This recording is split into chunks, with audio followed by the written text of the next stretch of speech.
don't want to get too hot, but presumably then we could also get too cold. You're covering ourselves in wet blankets and going to bed with ice cube water bottles and all the rest of it. Could take it too far the other way. You can do. I mean, if you get too cold, that can stop you sleeping as well. And so a lot of my work is about helping people to become more self-aware and to get to know themselves better. You know, what sort of pillows do you need? What sort of mattresses do you need? Does memory foam make you more hot?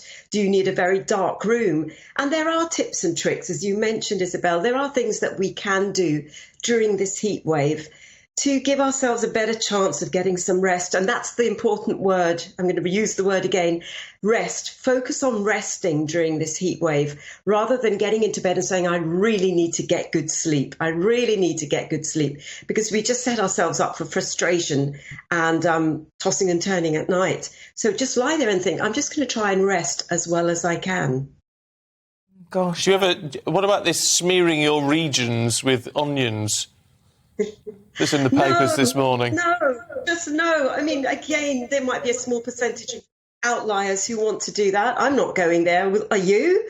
No. If we talk about smearing, menthol oils, I've been using a lot of eucalyptus oil.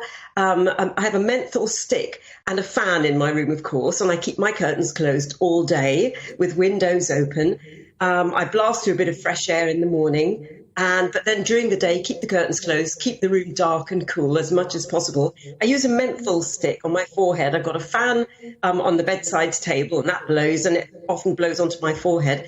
And that sensation of cooling when it hits the menthol on your forehead, that creates an impression. It slightly fools the body into thinking your body temperature is a bit lower, because the pineal, which is what regulates your sleep cycle and melatonin production, the pineal gland is up there.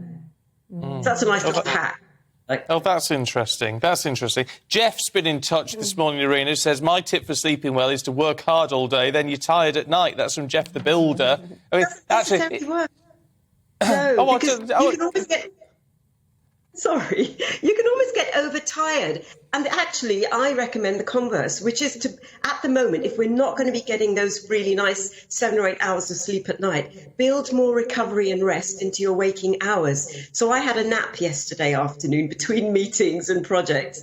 You nap, a power nap is about 10 to 20 minutes at some point between 2 and 4 p.m. No later than that. You can do it sitting. You just close your eyes. It's not necessarily sleeping, but it's taking the body into a state of rest. And that means that when you get into bed at night, your nervous system isn't over-revved. You're not overheated, overstimulated. So you're more likely to access rest. Yeah,